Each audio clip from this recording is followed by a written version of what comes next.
আউযু বিল্লাহি মিনাশ শাইতানির রাজিম। বিসমিল্লাহির রহমানির রহিম। প্রিয় শিক্ষার্থীবৃন্দ, অনলাইন ক্লাসে তোমাদেরকে আরও একবার স্বাগতম জানাচ্ছি। আমি মোহাম্মদ রফিকুল ইসলাম, সহকারী অধ্যাপক, আরবি ও ইসলামী শিক্ষা বিভাগ, সরকারি এডওয়ার্ড কলেজ, পাবনা। আজকে আমি একাদশ ও দ্বাদশ শ্রেণীর ইসলাম শিক্ষা দ্বিতীয় পত্রের দ্বিতীয় অধ্যায় থেকে আলোচনা করব ইনশাআল্লাহ। তো প্রিয় শিক্ষার্থীবৃন্দ, চলো আমরা দেখি দ্বিতীয় পত্রের দ্বিতীয় অধ্যায়ের মধ্যে, অর্থাৎ আল হাদিস। ইসলাম শিক্ষা দ্বিতীয় পত্রের দ্বিতীয় অধ্যায় হচ্ছে আল হাদিস। এই অধ্যায়ের মধ্যে যে বিষয়গুলো নিয়ে আলোচিত হয়েছে সে বিষয়গুলো আমরা এক নজরে একবার দেখে নেই। এ বিষয়ের মধ্যে আলোচিত হয়েছে হাদিসের পরিচয়, সংরক্ষণ, সংকলন, গুরুত্ব, প্রয়োজনীয়তা এবং প্রকারভেদ।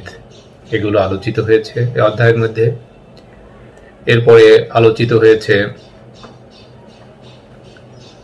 নৈতিক জীবন গঠনে হাদিসের ভূমিকা এবং বাস্তব জীবনে তা প্রয়োগ করার কৌশল সম্পর্কে আলোচিত হয়েছে।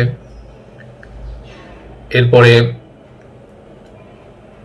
নির্বাচিত 25টি হাদিস এখানে এই অধ্যায়ের মধ্যে, অর্থাৎ দ্বিতীয় অধ্যায়ের মধ্যে আলোচিত হয়েছে 25টি হাদিস এবং এই হাদিসের অনুবাদ ও শিক্ষা এখানে আলোচিত হয়েছে। তো প্রিয় শিক্ষার্থীবৃন্দ, এই বিষয়গুলোই দ্বিতীয় অধ্যায় অর্থাৎ আল হাদিস এই অধ্যায়ের মধ্যে আলোচিত হয়েছে। তো আজকে আমরা এই অধ্যায় থেকে আলোচনা করব হাদিসের পরিচয় এবং গুরুত্ব, প্রয়োজনীয়তা। তো আশা করছি তোমরা ধৈর্য মনোযোগ সহকারে আমার এই আলোচনা উপভোগ করবে। প্রিয় শিক্ষার্থীবৃন্দ, চলো আমরা জানি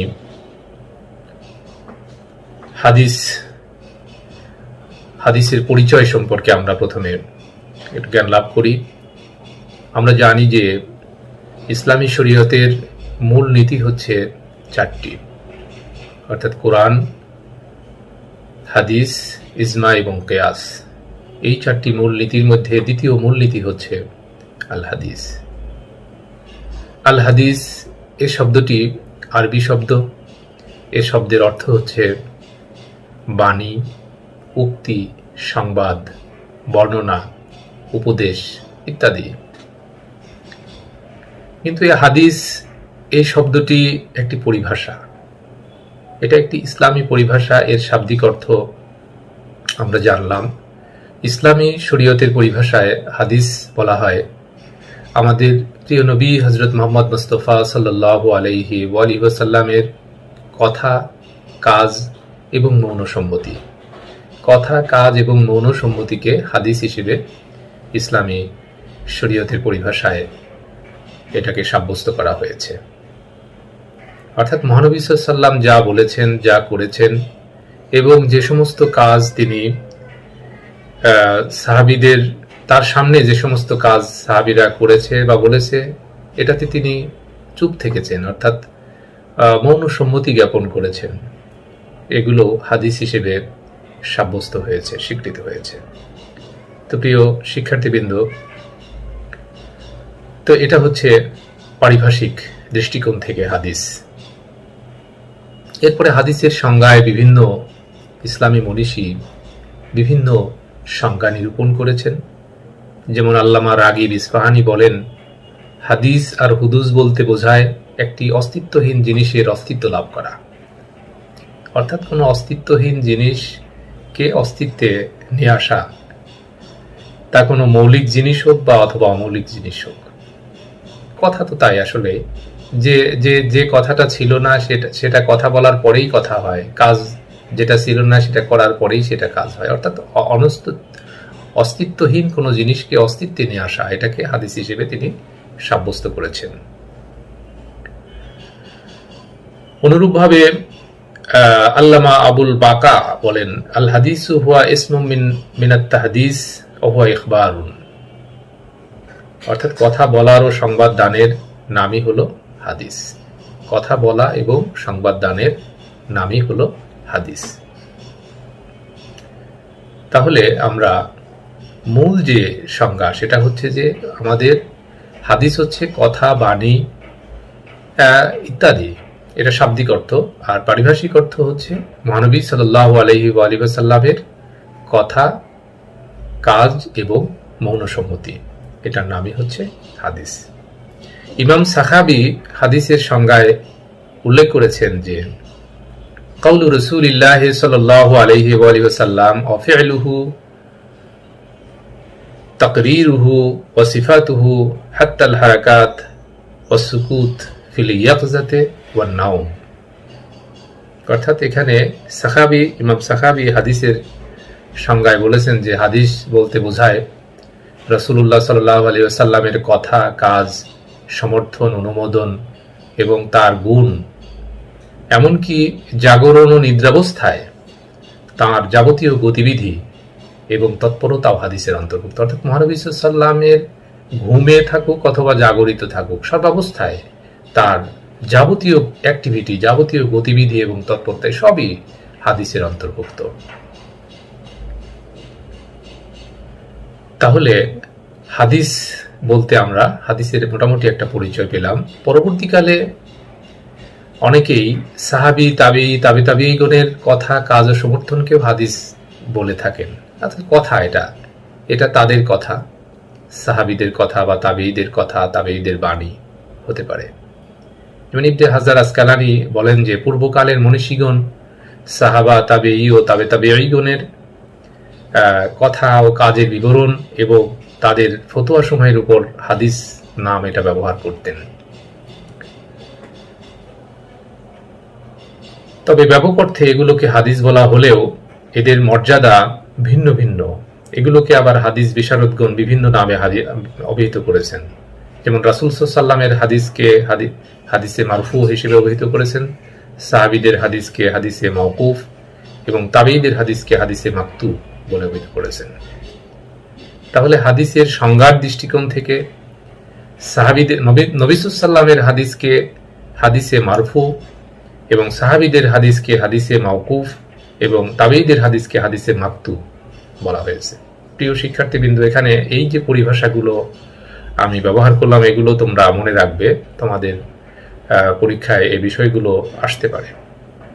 তাহলে মহানবী সাল্লাল্লাহু আলাইহি ওয়াসাল্লামের হাদিসকে হাদিসে মারফু বলা হয়, সাহাবাদের হাদিসকে হাদিসে মাওকুফ বলা হয় এবং তাবেঈদের হাদিসকে হাদিসে মাকতুব বলা হয়। তাহলে এটা পরবর্তীকালের মনীষীগণ এই সংজ্ঞাগুলোকে নিরূপণ করেছেন। কিন্তু প্রকৃতপক্ষে রাসূল সাল্লাল্লাহু আলাইহি ওয়াসাল্লামের বাণী, কাজ এবং মনসম্মতিকেই হাদিস বলা হয়। সাহাবীগণ, তাবেঈগণ, তাবেঈগণ তারা তো মহানবী সাল্লাল্লাহু আলাইহি ওয়াসাল্লামের কথার বাইরে কোনো কথা বলেন নাই। অর্থাৎ তাদের কথা, বাণী এগুলো সবই কিন্তু রাসূল সাল্লাল্লাহু আলাইহি ওয়াসাল্লামের কথা, বাণী হিসেবেই সাব্যস্ত হয়েছে। রাসূল সাল্লাল্লাহু আলাইহি ওয়াসাল্লামের কথার বাইরে যদি কোনো কথা তারা বলে থাকেন, কোনো হাদিস যদি তারা বলে থাকেন, সেগুলো তো আর হাদিস থাকলো না, সেগুলো কি হয়ে গেল? সেগুলো বিদআত হিসেবে সাব্যস্ত হবে। তো প্রিয় শিক্ষার্থীবৃন্দ, এই বিষয়গুলো আমাদের অবশ্যই মাথায় রাখতে হবে। এই হাদিস শব্দটি পবিত্র কোরআনেও এসেছে। পবিত্র কোরআনকেও হাদিস হিসেবে আল্লাহ তাআলা, পবিত্র কোরআনের অসংখ্য জায়গায় আল্লাহ তাআলা হাদিস হিসেবে সাব্যস্ত করেছেন কোরআনকে, অর্থাৎ কোরআনকেই হাদিস বলা হয়েছে। যেমন সূরা তুরের 34 নম্বর আয়াতে আল্লাহ তাআলা বলেন, ফালিয়াতু বিহাদিসিম মিসলিহি ইন কানু সাদিকিন। যদি তারা সত্যবাদী হয়ে থাকে তবে তারা এর মতো হাদিস নিয়ে আসুক। অর্থাৎ এই কোরআনের মতো হাদিস, কোরআনের বাণীর মতো বাণী তারা নিয়ে আসুক। তাহলে কোরআনের বাণীকে এখানে হাদিস হিসেবে আল্লাহ তাআলা সাব্যস্ত করেছে, অর্থাৎ কোরআনকে হাদিস হিসেবে এখানে উল্লেখ করা হয়েছে। অনুরূপভাবে সূরা জাসিয়ার 6 নম্বর আয়াতে আল্লাহ তাআলা বলেন, তিলকা আয়াতুল্লাহি নাতলুহা আলাইকা বিল হক ফাবিআইয়ি হাদিসিন বা'দাল্লাহি ওয়া আয়াতিহি ইউমিনুন। এখানে আল্লাহ তাআলা বলেন যে এগুলো আল্লাহর আয়াত। তিলকা আয়াতুল্লাহ নাতলুহা, যা আমি আপনার কাছে সত্য সহকারে পাঠ করেছি, এগুলো হচ্ছে আল্লাহর আয়াত। ফাবিআইয়ি হাদিসিম বাদাল্লাহ, অতএব আল্লাহর পরে এবং তার এই আয়াতের পরে কোন হাদিসকে তারা বিশ্বাস করবে, কোন হাদিসের প্রতি তারা ঈমান আনবে? আল্লাহর এই আয়াতের পরে এবং আল্লাহর পরে কোন হাদিসের প্রতি তারা ঈমান আনবে? এই যেখানে আল্লাহর আয়াতকে হাদিস হিসেবে সাব্যস্ত করা হয়েছে, অর্থাৎ পবিত্র কোরআনকেও এখানে আল্লাহ তাআলা হাদিস, পবিত্র কোরআনের আরেকটা নাম কিন্তু হাদিস, এটা সুস্পষ্টভাবে কোরআনের অসংখ্য জায়গায় আল্লাহ তাআলা উল্লেখ করেছেন। অনুরূপভাবে সূরা আল জুমারের 23 নম্বর আয়াতেও আল্লাহ তাআলা উল্লেখ করেছেন যে আল্লাহু নাজ্জালা আহসানাল হাদিস কিতাবান মুতাশাবিহান মুসানিয়া তাকশাইরু মিনহু জুলুদুল লাযিনা ইয়াখশাউনা রাব্বাহুম সুম্মা তালিনু জুলুদুহুম ওয়া কুলুবুহুম ইলা যিকরিল্লাহ। অর্থাৎ আল্লাহ তাআলা উত্তম হাদিস, সর্বোত্তম হাদিসকে নাজিল করেছেন। আহসানাল হাদিস, আল্লাহ তাআলা নাজিল করেছেন সর্বোত্তম হাদিস, কিতাবান মুতাশাবিহান, যেটা সাদৃশ্যপূর্ণ কিতাব হিসেবে, সামঞ্জস্যপূর্ণ কিতাব হিসেবে, কিতাব রূপে তিনি হাদিস, সর্বোত্তম হাদিসকে, সর্বোত্তম বাণীকে আল্লাহ তাআলা নাজিল করেছেন কিতাব রূপে। আর এটা মুতাশাবিহান, সামঞ্জস্যপূর্ণ, মাসানি, বারবার পঠিত। কোরআনটা সামঞ্জস্যপূর্ণ এবং বারবার পঠিত। তাকশাইরু মিনহু জুলুদুল লাযিনা ইয়াখশাউনা রাব্বাহুম, যারা তাদের প্রতিপালককে ভয় করে থাকে, তাদের জুলুদ মানে চামড়া, তাদের চামড়া অর্থাৎ গায়ের লোম, তাদের গায়ের চামড়া, এটা কি হয়? কাটা দিয়ে ওঠে। এই কোরআনের তেলাওয়াতে, এই হাদিস অর্থাৎ আল্লাহ তাআলার যে হাদিস, আল্লাহ তাআলার বাণী, এটা শ্রবণে তাদের গায়ে কাটা দেয়।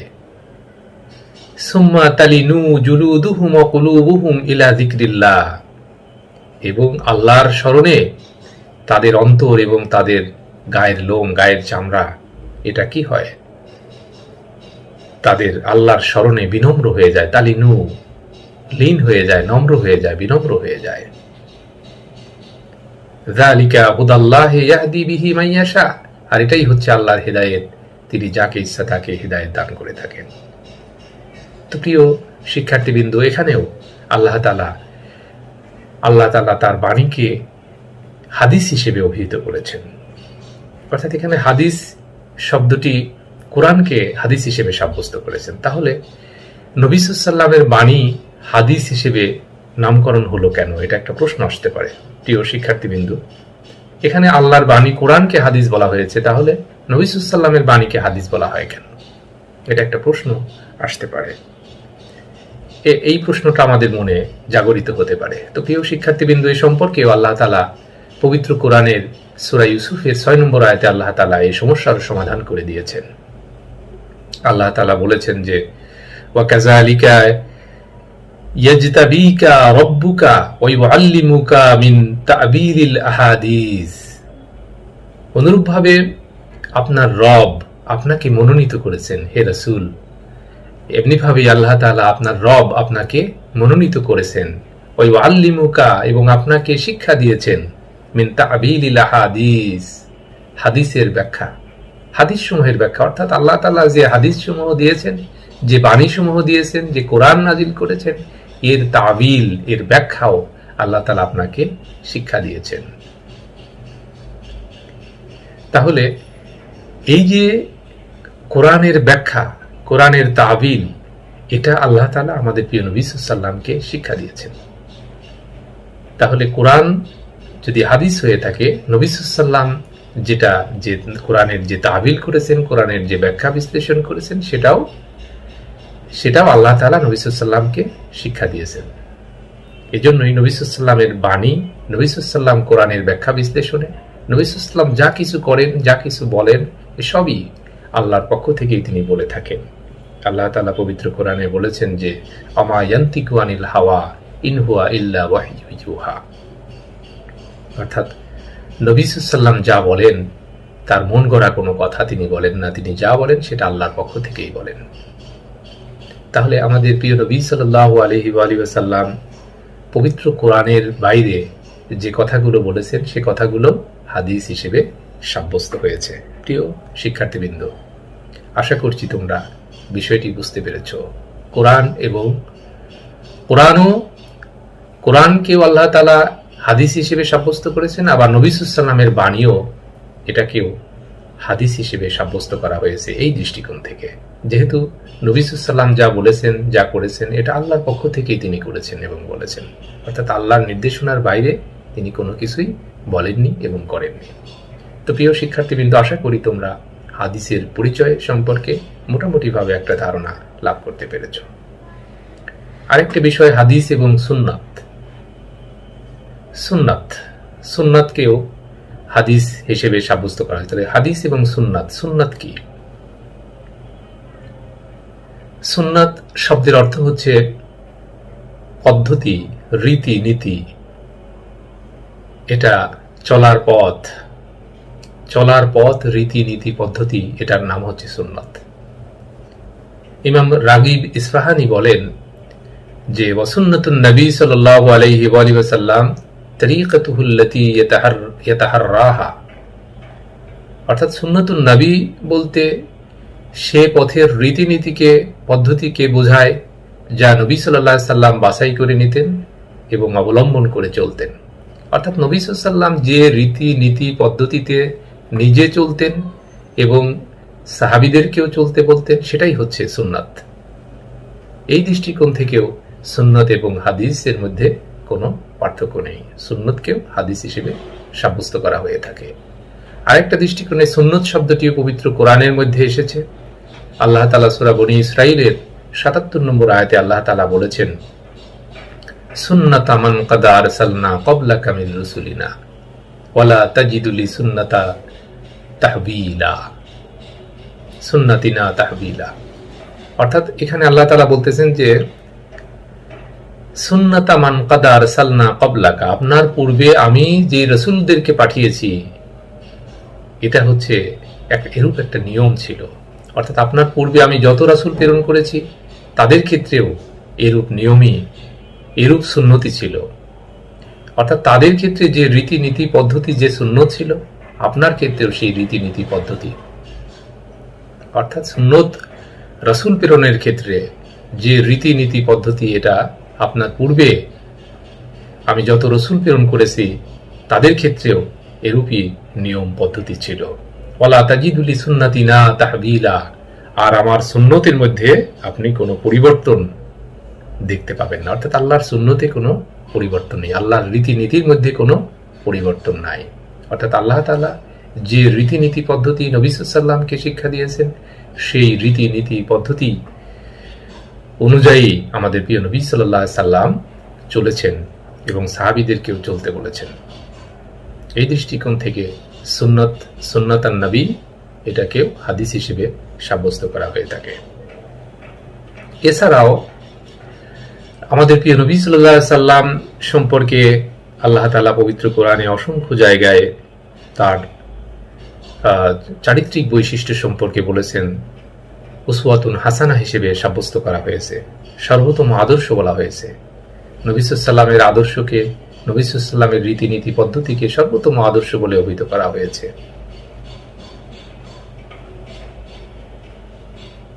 নবী সাল্লাল্লাহু আলাইহি ওয়াসাল্লাম সম্পর্কে বলা হয়েছে, লাকাদ কানা লাকুম ফি রাসূলিল্লাহি উসওয়াতুন হাসানা। আবার পবিত্র কোরআনে বলা হয়েছে, ইন্নাকা লা আলা খুলুকিন আযীম, নিশ্চয় আপনি উত্তম চরিত্রের অধিকারী, মহান চরিত্রের অধিকারী। সূরা কালাম ৪ নম্বর আয়াত।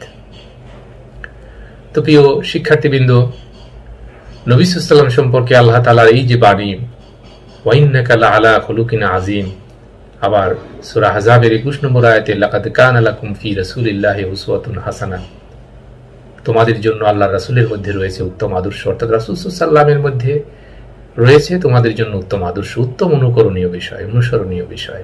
অর্থাৎ রাসূল সাল্লাল্লাহু আলাইহি ওয়াসাল্লাম যা করেছেন, যা বলেছেন, যা কিছু করেছেন, সবকিছুই তিনি নিদ্রায় হোক, জাগরিত অবস্থায় হোক, সর্বাবস্থায় তার সকল কার্যক্রমে সুন্নত বা হাদিস হিসেবে সাব্যস্ত হয়েছে।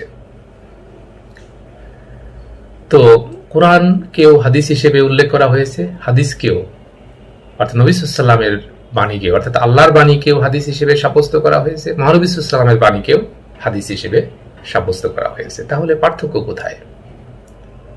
তাহলে আল্লাহর বাণী এবং রাসূল সাল্লাল্লাহু আলাইহি ওয়াসাল্লামের বাণীর মধ্যে পার্থক্য কোথায়? এই প্রশ্নের উত্তরে আমরা এটা একটা বিষয়ে আমরা পার্থক্য কোন কোন জায়গায় পার্থক্য রয়েছে বিষয়টা আমরা এক নজরে একটু দেখে নিই। প্রিয় শিক্ষার্থীবৃন্দ, কোরআন এবং হাদিস। কোরআন হচ্ছে ওহী মাতলু, অর্থাৎ যে ওহীটা সরাসরি আল্লাহর বাণী এবং এটা প্রত্যক্ষ পঠিত একটা বাণী, যেটা আল্লাহর বাণী হিসেবে সাব্যস্ত, যেটা সংরক্ষিত, যেটা আমরা নামাজের মধ্যে পাঠ করে থাকি। আর মহানবী সাল্লাল্লাহু আলাইহি ওয়াসাল্লামের হাদিস, তাহলে আল্লাহর হাদিস হচ্ছে কোরআন, মহানবী সাল্লাল্লাহু আলাইহি ওয়াসাল্লামের হাদিস হচ্ছে হাদিস, সেটা হচ্ছে গায়রে মাতলু, যে হাদিসটাকে পাঠ করা হয় না, তাহলে মানে তেলাওয়াত করা হয় না। আল্লাহর হাদিসকে, আল্লাহর বাণীকে তেলাওয়াত করা হয়, কিন্তু নবী সাল্লাল্লাহু আলাইহি ওয়াসাল্লামের বাণীকে তেলাওয়াত করা হয় না। যেমন আমরা নামাজে আল্লাহর বাণীকে তেলাওয়াত করে থাকি, রাসূল সাল্লাল্লাহু আলাইহি ওয়াসাল্লামের বাণীকে তেলাওয়াত করি না। এটা একটা পার্থক্য, যে ওহী মাতলু, আল্লাহর বাণী, আল্লাহর হাদিস হচ্ছে ওহী মাতলু, আর নবী সাল্লাল্লাহু আলাইহি ওয়াসাল্লামের হাদিস হচ্ছে ওহী গায়রে মাতলু। এটা একটা পার্থক্য। আরেকটা পার্থক্য হচ্ছে কোরআনের ভাব এবং ভাষা, এটা উভয়ই আল্লাহর। কোরআনের যে বাণী, এর ভাব ভাষা এ দুটাই আল্লাহর, কিন্তু নবী সাল্লাল্লাহু আলাইহি ওয়াসাল্লামের হাদিসের ভাব আল্লাহর, কিন্তু ভাষা আমাদের প্রিয় নবী সাল্লাল্লাহু আলাইহি ওয়াসাল্লামের। এটা পার্থক্য। প্রিয় শিক্ষার্থীবৃন্দ, আশা করছি তোমরা বিষয়টা মনোযোগ সহকারে শুনছ। কোরআনের ভাব ভাষা এ দুটাই আল্লাহর, কিন্তু হাদিসের ভাব ভাষা, ভাবটা আল্লাহর, কিন্তু ভাষা আমাদের প্রিয় নবী সাল্লাল্লাহু আলাইহি ওয়াসাল্লামের। অনুরূপভাবে কোরআন নাজিল হয়েছে মাধ্যমে, অর্থাৎ নবী সাল্লাল্লাহু আলাইহি ওয়াসাল্লামের কাছে কোরআন এসেছে জিবরাইল আলাইহিস সালামের মাধ্যমে, ফেরেশতার মাধ্যমে, কিন্তু হাদিস এটা সরাসরি নবী সাল্লাল্লাহু আলাইহি ওয়াসাল্লামের কাছে এসেছে, কোনো মাধ্যম ছাড়াই। নবী সাল্লাল্লাহু আলাইহি ওয়াসাল্লামকে আল্লাহ তাআলা শিক্ষা দিয়েছেন, যেটা আমরা পবিত্র কোরআনের মাধ্যমে জানতে পেরেছি, যে তাবিল তিনি শিক্ষা দিয়েছেন আমাদের প্রিয় নবী সাল্লাল্লাহু আলাইহি ওয়াসাল্লামকে। এটা আরেকটা পার্থক্য। অনুরূপভাবে নামাজের মধ্যে কোরআন পাঠ করা এটা ফরজ, কিন্তু হাদিস এটা কোরআনে, কিন্তু হাদিস নামাজে পাঠ করা যায় না। এটাও আরেকটা পার্থক্য। অনুরূপভাবে কোরআন সংরক্ষণের দায়িত্ব সরাসরি আল্লাহ তাআলা কোরআন সংরক্ষণ করেন, যেটা আল্লাহ তাআলা পবিত্র কোরআনে বলেছেন যে ইন্না নাহনু নাযালনা যিকরা ওয়া ইন্না লাহু লাহাফিজুন। কোরআন আল্লাহ তাআলা নাজিল করেছেন এবং এর সংরক্ষণের দায়িত্ব আল্লাহ তাআলা নিয়েছেন, কিন্তু হাদিসের সংরক্ষণের দায়িত্ব এটা আল্লাহ তাআলা এটা নেন। এটা সাহাবীগণ এটা সংরক্ষণ করেছেন, বা তার নবী সাল্লাল্লাহু আলাইহি ওয়াসাল্লাম সংরক্ষণের নির্দেশ দিয়েছেন। তাহলে এই যে সংরক্ষণের ব্যাপারটা, তাহলে যে কোরআনের সংরক্ষণ সরাসরি আল্লাহ তাআলা করেন, কিন্তু হাদিসের সংরক্ষণ আল্লাহ তাআলা না করার কারণে এটা নিয়ে মানুষের মধ্যে সন্দেহ, সংশয়, মতভেদ, মতানৈক্য তৈরি হয়েছে, কিন্তু কোরআন নিয়ে কোনো মতানৈক্য, মতভেদ নেই। কারণ এর সংরক্ষণের দায়িত্ব সরাসরি আল্লাহ তাআলা নিয়েছেন। যেহেতু শয়তান রয়েছে মানুষের সাথে, কিন্তু আল্লাহর কাছে কি শয়তান যেতে পারবে? মানুষকে শয়তান বিভ্রান্ত করার কারণেই হাদিসের মধ্যে মতানৈক্য, মতভেদ তৈরি হয়েছে। এটা আরেকটা পার্থক্য। এরপরে কোরআন কে আমরা ওযু ছাড়া কোরআনকে স্পর্শ করতে পারি না, কিন্তু হাদিসকে এটা স্পর্শ করায় কোনো সমস্যা নেই। অনুরূপভাবে কোরআন এটা আসমানি বাণী, কিন্তু হাদিস এটা আসমানি বাণী নয়। এই ধরনের পার্থক্যগুলো রয়েছে। তো মোটামুটি ভাবে এটাই কোরআন এবং হাদিসের মধ্যে পার্থক্য। তাহলে মূল যে বিষয়গুলো সেটা আমরা জানলাম, যে কোরআনেরও এক নাম হাদিস, যেটা আল্লাহর বাণী, সরাসরি আল্লাহর বাণী, যেটার ভাব ভাষা দুটাই আল্লাহর পক্ষ থেকে। আর হাদিস এটাও আল্লাহর বাণী, যেটা মহানবী সাল্লাল্লাহু আলাইহি ওয়াসাল্লামের কাছে এসেছে, যেটার ব্যাখ্যা, যেটার আল্লাহ তাআলা নবী সাল্লাল্লাহু আলাইহি ওয়াসাল্লাম আল্লাহর পক্ষ থেকেই যেটা করেছেন, সেটাও হাদিস হিসেবে, সুন্নাত হিসেবে আমাদের কাছে এটা এসেছে। তো প্রিয় শিক্ষার্থীবৃন্দ, আশা করি বিষয়টি তোমরা উপলব্ধি করতে পেরেছ।